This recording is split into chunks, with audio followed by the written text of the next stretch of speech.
Guys, hello guys, good morning to all of you.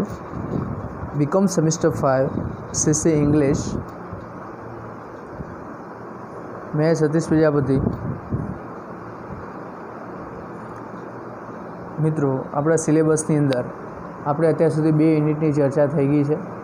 એના પછીનો unit જે છે યુનિટ નંબર 3 અને યુનિટ નંબર 4માં તમારે કોમર્શિયલ ટર્મ આવશે, એની વાત કરીશું. સ્ટોક એક્સચેન્જ ટર્મ આવશે, એની વાત કરીશું. તો મિત્રો, આજે આપણે ડ્રાફ્ટિંગ ડ્રાફ્ટ પ્રકારના ઠરાવ જે હોય છે, રિઝોલ્યુશન મીન્સ ઠરાવ, બરાબર. એ ઠરાવ જે હોય છે એના એક નોટિસ મુજબ એ મૂકવામાં આવે છે. અમુક સભ્યોની બહુમતીથી બનાવવામાં આવે છે. કોઈ એક સભ્યથી કામ ચલાવી લેવામાં આવતું નથી. એમાં કેટલાક પ્રાથમિક ઠરાવ હોય છે, પ્રાઇમરી, સેકન્ડરી, અને એ રીતે અલગ અલગ પ્રકારના એના ભાગ છે. તો મિત્રો, ઠરાવ શું છે એ આપણે વિગતવાર જોઈશું. What is resolution? What is drafting resolution? Today I would like to discuss about the general introduction about resolution. Pay attention here. Meaning and types of the resolution. તો એના મિનિંગ શું છે, એના ટાઈપ્સ શું છે, બરાબર, પ્રકાર શું છે એ જોઈએ. ઇન્ટ્રોડક્શન, તેની પ્રસ્તાવના જોઈએ મિત્રો. Chairman of a meeting cannot take a decision as per his own desire. The opinion of the members present in the meeting must be taken. Normally, all the motions are passed as resolution after obtaining majority opinion of members. શું કહે છે? Again મિત્રો, હું repeat કરું છું. Chairman of meeting cannot take a decision as per his own desire, બરાબર. કોઈપણ chairman જે છે, મિટિંગનો ચેરમેન છે, એની એ પોતાની એક ઈચ્છા પ્રમાણે એ કોઈપણ પ્રકારની એક ડિસિઝન લઈ શકતો નથી. The opinion of the members present in the meeting must be taken. Normally all the mention are passed and the resolution after obtaining majority opinion of the members. મિત્રો, એ કમિટીના જે મેમ્બર હોય છે, મંડળના જે સભ્યો હોય છે, તો એ સભ્યોની બહુમતીથી આ ડિસિઝન લેવામાં આવે છે, ઠરાવ પસાર કરવામાં આવે છે. અને આ બધા જ જે રિઝોલ્યુશન જે છે એ મેજોરિટી જે હોય છે એમના મંતવ્યોથી બનતી હોય છે અને સભ્યો દ્વારા એ ઠરાવ કરવામાં આવે છે. એકલા એક ચેરમેન અથવા તો કોઈ પ્રમુખ કે મંત્રી દ્વારા થઈ શકતી હોતી નથી. તો આ વાત થઈ ઇન્ટ્રોડક્શનની. હવે આગળ જોઈએ કે વોટ ઇઝ રિઝોલ્યુશન. રિઝોલ્યુશન શું છે? What is resolution? When a motion moved in a meeting is passed by the approval of the majority of the member present, it becomes a resolution. Thus, proposal is first step towards resolution. After legacy, passing motion become a informal decision. મિત્રો, અહીંયા આગળ શું કહે છે કે when motion moved in a meeting is passed by the approval of the majority of the members present, બરાબર. કોઈપણ meeting કરે છે, કોઈપણ મંડળ એની મિટિંગ કરે છે, કોઈપણ કંપનીના મેમ્બર્સ એમના જે જોડાયેલા જે મિટિંગ કરતા હોય છે, તો એ એમનું જે છે મિટિંગ જ્યારે સ્ટાર્ટ થાય છે, બરાબર, તો એ વખતે એમનો કોઈપણ ઠરાવ જે છે એ પસાર કરવો હોય છે, એમની કોઈપણ વાતને મૂકવી છે, બરાબર. તો એ ક્યારે એપ્રુવ થઈ શકે છે? જ્યારે મેજોરિટી મેમ્બર હાજર હોય, બરાબર, એની હાજરીમાં. ઇટ બીકમ્સ એ રિઝોલ્યુશન, ત્યારે જ એને ઠરાવ કહી શકાય છે. દસ the proposal is first step towards resolution. અને જે પહેલો જ પ્રપોઝલ જે છે એ રિઝોલ્યુશન એટલે કે બધા જ મેમ્બર જે છે એની હાજરીમાં એ ઠરાવ એટલે કે ફર્સ્ટ સ્ટેપ લેવામાં આવે છે અને પછી એને માન્ય ગણવામાં આવે છે. After legacy passing motion become a formal decision. અને એ જ્યારે ડિસિઝન લેવામાં આવે છે એને એ ફોર્મલ ડિસિઝન કહેવામાં આવે છે. એને કહેવાશે એ ડિસિઝન, એ ફોર્મલ ડિસિઝન સુધીનું જે વાત છે એ આખું શું છે? રિઝોલ્યુશન છે. Types of the resolution. As per Companies Acts follows 3 types of resolution are passed at shareholders general meeting. શું કહે છે? ટાઈપ્સ ઓફ રિસર્ચ શું છે કે એઝ પર કમ્પેનિયન એક્ટ જે છે એ 3 ટાઈપ્સ ઓફ રિઝોલ્યુશન જે છે, 3 પ્રકારના રિઝોલ્યુશન એ પાસ કરે છે શેર હોલ્ડર્સ જનરલ મિટિંગ અને શેર હોલ્ડર્સની જનરલ મિટિંગની અંદર. એમાં નંબર 1 છે ઓર્ડિનરી રિઝોલ્યુશન, સ્પેશિયલ રિઝોલ્યુશન અને રિઝોલ્યુશન રિક્વાયરિંગ સ્પેશિયલ નોટિસ. બરાબર. જે ઓર્ડિનરી છે, જે સામાન્ય જે છે, એક સ્પેશિયલ છે જે બરાબર, અને રિઝોલ્યુશન રિક્વાયરિંગ જે છે એ સ્પેશિયલ કહી શકાય. As per the law all the resolution passed at the meeting of the board of the directors are considered ordinary resolution. As per the law, all the resolution passed at the meeting of the board of the director are considered ordinary resolution. મિત્રો, ordinary resolution માટે જે વાત કરી છે અહીંયા આગળ કે કોઈપણ જે કાયદો જે છે બરાબર, તો એને જ્યારે પસાર કરવામાં આવે છે બોર્ડ ઓફ ડાયરેક્ટર, તો એના જે ડાયરેક્ટર જે છે, પ્રતિનિધિ છે, રિપ્રેઝેન્ટેટિવ છે, એમના દ્વારા જે પસાર કરવામાં આવે છે અને એ કાયદો જે છે એ ઓર્ડિનરી રિઝોલ્યુશનમાં ગણી શકાય છે. આગળ જોઈએ ordinary resolution number 1. Ordinary resolution a resolution passed by the simple majority is called ordinary resolution. Ordinary રિઝોલ્યુશનમાં કેવું હોય કે સિમ્પલ મેજોરિટી હોય. મેજોરિટી ઇટ મીન્સ કે જે મેજોરિટી એટલે કે વધારો ઇટ મીન્સ કે જેટલા વધારે સભ્યો હોય, પણ આમાં સિમ્પલ મેજોરિટીને ઓર્ડિનરી રિઝોલ્યુશન કહેવામાં આવે છે. That is if vote cast is favour of the resolution exceed vote cast again is then resolution is considered to have passed in the respect thereof. The voting is done by show of the hand or by poll. બરાબર.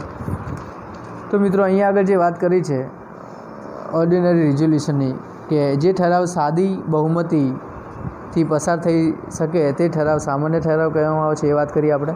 એટલે કે ઠરાવની વિરુદ્ધમાં પડેલા જે મત કરતાં તરફેણમાં પડેલા મત એ વધુ હોય છે. મત ઇટ મીન્સ વોટ, રાઈટ, એ ઠરાવ પસાર થયેલો ગણાય છે. અને આ અંગે હાથ ઊંચા કરીને અથવા તો પોલ દ્વારા મતદાન થતું હોય બરાબર, તો એ બધું શું છે? ઓર્ડિનરી રિઝોલ્યુશન છે. જોઈએ આગળ. નીચેની બાબતો જેની વાત કરી છે, for following matters ordinary resolution is passed. નીચેની બાબતો જે હેતુ જે છે એ અંગે સામાન્ય ઠરાવ પસાર કરવામાં આવે છે. તો 8 રીતે થાય છે. Number 1, acceptance and the approval of the statutory report, right, એટલે કે પ્રાથમિક અહેવાલનો સ્વીકાર. Acceptance approval to the statutory report, પ્રાથમિક અહેવાલનો સ્વીકાર. મિત્રો, હું જે બોલું છું તમે લખતા રહેજો આગળ. To approve annual accounts and the report of the board of the director in annual general meeting, એટલે કે કંપનીની વાર્ષિક સભામાં હિસાબો તથા સંચાલકોના અહેવાલને મંજૂરી આપવી. એ બીજા નંબર, સંચાલકોને મંજૂરી આપવી. અપોઇન્ટમેન્ટ ઓફ ધ ડાયરેક્ટર્સ, ડાયરેક્ટરની ચૂંટણી. Appointment of the auditors and the determinations of their remuneration, એટલે કે ઓડિટરની નિમણૂક અને તેમનું મહેનતાણું નક્કી કરવું એમ કહે છે. બરાબર. To approve declare the dividend proposed by the director, ડિવિડન્ડની ભલામણને મંજૂરી આપવા માટે પણ એ ઠરાવ લખી શકાય છે. To issue share at discount subject to approval of the company law board, it means કે વટાવથી શેર બહાર પાડવા અને કંપની લો બોર્ડની મંજૂરીને આધીન જે હોય એ પણ શેમાં આવે છે? સામાન્ય ઠરાવમાં આવે છે. નંબર 7 જે છે, to alter the share capital otherwise than reduction of capital, મૂડી ઘટાડા સિવાય શેર મૂડીમાં ફેરફાર કરવો. અને લાસ્ટ, ટુ અપોઇન્ટ સેક્રેટરી, એટલે કે સેક્રેટરીની નિમણૂક કરવા માટે એટલે જે ખાસ ઠરાવ થાય છે એ છે સામાન્ય ઠરાવ. હવે meaning of the special resolution. હવે સ્પેશિયલ રિઝોલ્યુશન જે છે બરાબર, તો ખાસ ઠરાવનો અર્થ શું હોય એ આપણે જાણીએ. A resolution which is specified in the notice of the meeting to be passed as a special resolution. તો એમાં એવું છે કે સામાન્ય સભાની નોટિસમાં જે ઠરાવ ખાસ ઠરાવ તરીકે પસાર કરવાનો હોય તેની નોટિસમાં સ્પષ્ટતા કરવામાં આવી હોય એવી. નંબર 2 જે છે B, a notice of at least 21 days before the meeting has been served on a member. એટલે કે આવો ઠરાવ પસાર કરવા અંગે સભ્યોને 21 દિવસ પહેલાં કાયદેસરની નોટિસ આપવી હોય, બરાબર, આપી દેવી જોઈએ. સીમાં શું જોઈએ? Vote casted in the favour of resolution must be 75 of the total votes casted. That is, the special resolution must be passed by 3/4 majority of members present and eligible to vote. Right? એટલે કે આવો ઠરાવ પસાર કરવા માટે ઠરાવની વિરુદ્ધ કરતા તરફેણમાં ઓછામાં ઓછા 75% જેટલા મત હોવા જોઈએ. એટલે કે ખાસ ઠરાવ 3/4 બહુમતીથી હાજર રહેલા અને મત આપવાનો અધિકાર ધરાવતા સભ્યોથી પસાર થવો જોઈએ, તે ખાસ ઠરાવ કહેવામાં આવે છે. બરાબર. ફોર એક્ઝામ્પલ, આપણે કહીએ કે 4 સભ્યો છે ટોટલ, એમાંથી 4 છે, એમાં 3 સભ્યો જે છે તો અને એક સભ્ય જે સાઈડમાં રહે છે, તો એ 3ની જે બહુમતી થાય તો બહુમતીથી ઠરાવ પસાર કરવામાં છે. તો 4માંથી 3 હોય તો બહુમતી થઈ શકે, 2 હોય તો બહુમતી ગણાય નહીં, 1 હોય તો પણ બહુમતી ના ગણાય. 4 અને 3 શું છે? એ બહુમતી છે. 3/4 ભાગના એ સભ્યો જે છે એ ઠરાવ પસાર કરી શકે છે. બરાબર. આગળ જોઈએ શું કહે છે.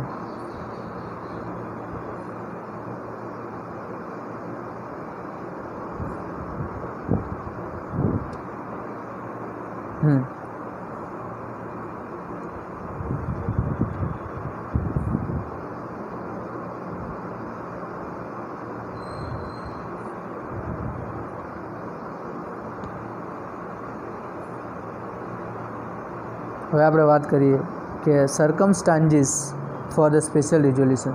એવા સંજોગોની વાત જે છે, બરાબર, કે ખાસ ઠરાવ પસાર કરવાના સંજોગો એ કયા હોવા જોઈએ. As per the companies act and articles of the association in following circumstances special resolution has to be passed. Right? એટલે કે કંપની ધારામાં જણાવ્યા મુજબ તથા નિયમન પત્રમાં દર્શાવ્યા મુજબ નીચેના કાર્યો માટે ખાસ ઠરાવ એ પસાર કરવો પડે છે. એમાં નંબર 1 જે આપણે લઈ શકાય એ છે to amend in any the manners named the registered office object of the capital clause of the memorandum association. Means કંપનીના આવેદનપત્રના નામ, રજિસ્ટર ઓફિસ અને ઉદ્દેશ તેમજ મૂડીની કલમમાં કોઈપણ પ્રકારનો ફેરફાર કરવાનો એ ઠરાવ કરવો. ટુ અમેન્ડ આર્ટિકલ ટુ એસોસિએટ, કંપનીના નિયમન પત્રમાં ફેરફાર કે સુધારા કરવા. ટુ ક્રિએટ કેપિટલ રિઝર્વ, અનામત મૂડી ઊભી કરવી. To pay interest in dividend out of the capitals, મૂડીમાં વ્યાજ આપવા કે ડિવિડન્ડ ચૂકવવા. To pass the resolution for windings up to the company અને voluntary of by the court. Right? કંપનીના સ્વૈચ્છિક અથવા અદાવત દ્વારા વિસર્જનનો ઠરાવ પસાર કરવો. Number 6, to after the name of the share without giving right of the exciting sell holders. બરાબર, કે શેર આપ્યા વગર જે શેર હોલ્ડર છે તો એમનું એક્ઝિટિંગ કરવું. To make reduction in the share capital. બરાબર, તો એ શેર કેપિટલની પણ અહીંયા આગળ જે વાત કરી છે. બરાબર. To commerce new business, commerce માટે એક ન્યૂ બિઝનેસ એનો ઠરાવ. To appoint an important person as the director, તો કોઈપણ મહત્ત્વનો જે ડાયરેક્ટર પર્સન જે વ્યક્તિ હોય છે એના ઉપરનું જે છે. Two remove meanings director from his office for the mismanagement of the company. બરાબર, કોઈ ડાયરેક્ટર જે છે એ મિસમેનેજમેન્ટ કરે છે એનો રિમૂવ એટલે કે દૂર કરવા માટેનો પણ કેટલોક ઠરાવ જે નક્કી કરવામાં આવતા હોય છે એ બધું શું છે? ખાસ ઠરાવ કહી શકાય. આગળ જોઈએ.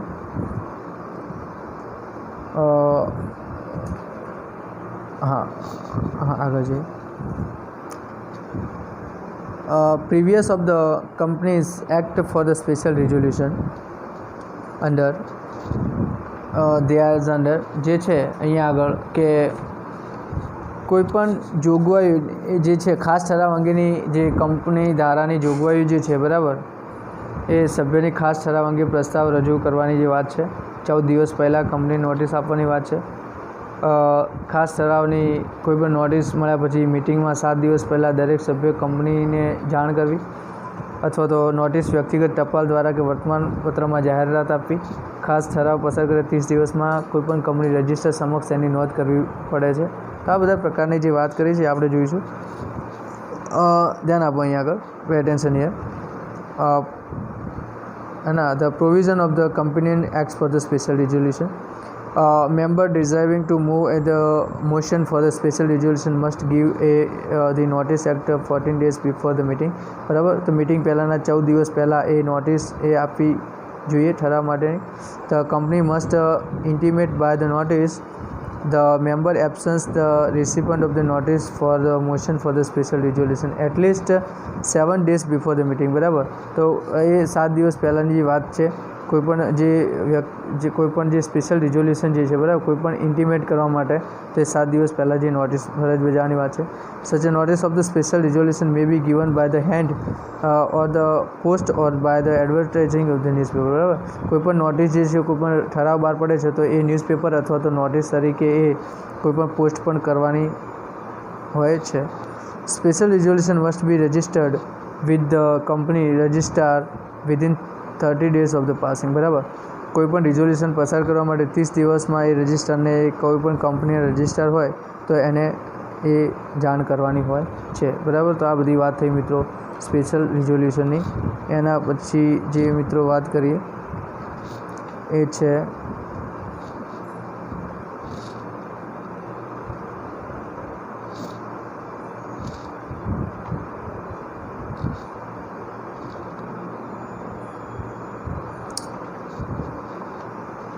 હવે મિત્રો આપણે વાત કરીશું difference between the ordinary resolution and the special. હવે ઓર્ડિનરી રિઝોલ્યુશન શું છે અને સ્પેશિયલ રિઝોલ્યુશન શું છે? ઓર્ડિનરી ઇટ મીન્સ કે સામાન્ય ઠરાવ, અને ખાસ ઠરાવ ઇટ મીન્સ કે સ્પેશિયલ રિઝોલ્યુશન. તો આપણે એ જોઈશું જે અહીંયા આપણે જે મુદ્દા આપેલા છે. નંબર 1, એના પછી મિત્રો આપણે કયા પ્રકારના રિઝોલ્યુશન જોઈ શકાય આપણે નેક્સ્ટ વિડીયોમાં જોઈશું. ધ્યાન આપો. Point of the difference, meaning. પહેલું જ છે અર્થ એનો શું છે, ઓર્ડિનરી રિઝોલ્યુશન અર્થ શું છે અને સ્પેશિયલ રિઝોલ્યુશનનો મિનિંગ શું થાય. Number 1, a resolution passed by the simple majority is called ordinary resolution. In other words, it votes casted in favor are in excess of the vote cast against the a resolution. It is said to be ordinary resolution. It means કે જે ઠરાવ સાદી બહુમતીથી પસાર થાય, બરાબર, તેને સામાન્ય ઠરાવ કહેવામાં આવે છે. બીજા શબ્દોમાં કહીએ તો ઠરાવની વિરુદ્ધ કરતાં તરફેણમાં વધુ મત પડે તો એને સામાન્ય ઠરાવ કહી શકાય છે. આગળ જોઈએ આમાં એવી રીતે કે આનો અર્થ શું થાય છે special resolution. A resolution passed with the special majority 75 majority is cold special resolution. It means કે જે ઠરાવ ખાસ બહુમતીથી એટલે કે 75% બહુમતીથી પસાર થાય તેને ખાસ ઠરાવ કહેવામાં આવે છે. સ્પેસિફિકેશન ઇટ મીન્સ કે સ્પષ્ટતા અંગે શું કહેવા માગે છે? તો સ્પષ્ટતા અંગે ઓર્ડિનરી રિઝોલ્યુશન જે છે, it is an ordinary resolution is to be passed no specification in the notice of the meeting is necessary. Right, કે સામાન્ય ઠરાવ રજૂ કરવાનો ઈરાદો હોય તો તે અંગે નોટિસ સ્પષ્ટતા કરવાની જરૂર નથી. બરાબર છે. આગળ જોઈએ તો સ્પેશિયલ રિઝોલ્યુશનમાં શું છે એવી જ રીતે તો સ્પેસિફિકેશન જોઈએ તો specific mention in the notice of the meeting is required if a special resolution is to be passed. Right, એટલે કે ઠરાવ એ રજૂ કરવાનો ઈરાદો હોય તો એ અંગે નોટિસ ખાસ ઠરાવની સ્પષ્ટતા કરવાની જરૂર પડે છે. પહેલાંમાં જરૂર પડતી નથી, જ્યારે આમાં જરૂર પડે છે. બહુમતી જોઈએ, majority. Vote cast in the favour must height and vote cast again 51 votes must be in favour. Right, કે જેટલા મત વિરુદ્ધમાં પડે તેમાંથી વધારે મત એટલે કે 51%, 51% મત તરફેણમાં પડવા જોઈએ. જ્યારે આમાં શું છે કે vote casted is favour must be 3 times more than vote cast again, કે જેટલા મત વિરુદ્ધમાં પડે તેનાથી 75% ગણા મત તરફેણમાં પડવા જોઈએ. ઓર્ડિનરી રિઝોલ્યુશનમાં વિચ એક્ટ્સ એટલે કે કયા પ્રકારના કાર્યોની જરૂર છે એ જોઈએ. For following acts ordinary resolution in passed, તો આટલા કાયદાની જરૂર. ટુ એપ્રુવ એકાઉન્ટ એટલે કે હિસાબો મંજૂર કરવા. To appoint director and auditor, director અને ઓડિટરની નિમણૂક કરવી. ડિવિડન્ડની મંજૂરી આપવી. અપ્રૂવ સ્ટેટરી રિપોર્ટ એટલે કે જે છે પ્રાથમિક અહેવાલ મંજૂર કરવા. ઇસ્યુ શેર એટ ડિસ્કાઉન્ટ, વટાવથી શેર બહાર પાડવા. Number 6, to appoint the auditor the fixing the remuneration, it means કે ઓડિટરની નિમણૂક અને મહેનતાણું નક્કી કરવા. બરાબર.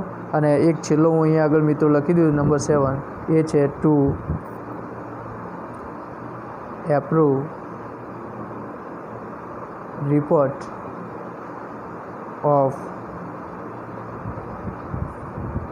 બોર્ડ ઓફ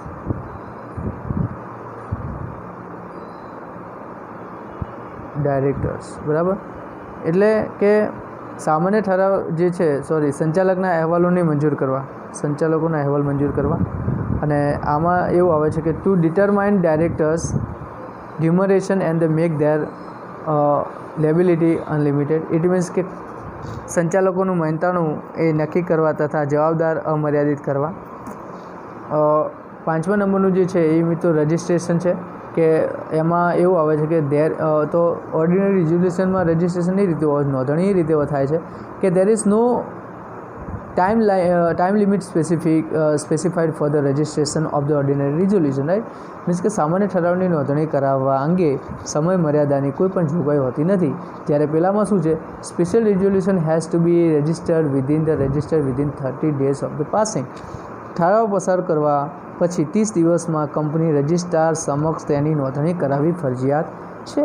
બરાબર મિત્રો. તો આ વાત થઈ difference between the ordinary resolution અને સ્પેશિયલ રિઝોલ્યુશન. તો મિત્રો અહીંયા સુધી રાખીએ છીએ. હવે નેક્સ્ટ વિડીયોમાં આપણે જોઈશું કે વેરિયસ ટાઈપ્સ ઓફ રિઝોલ્યુશન, અલગ અલગ પ્રકારના રિઝોલ્યુશન, કે સેક્રેટરીના નિમણૂક, ઠરાવ પસાર કરવો, આપણે જે વાત કરી એ બધા રિઝોલ્યુશન જોઈશું. બરાબર. આટલા સુધી રાખીએ છીએ. Thank you.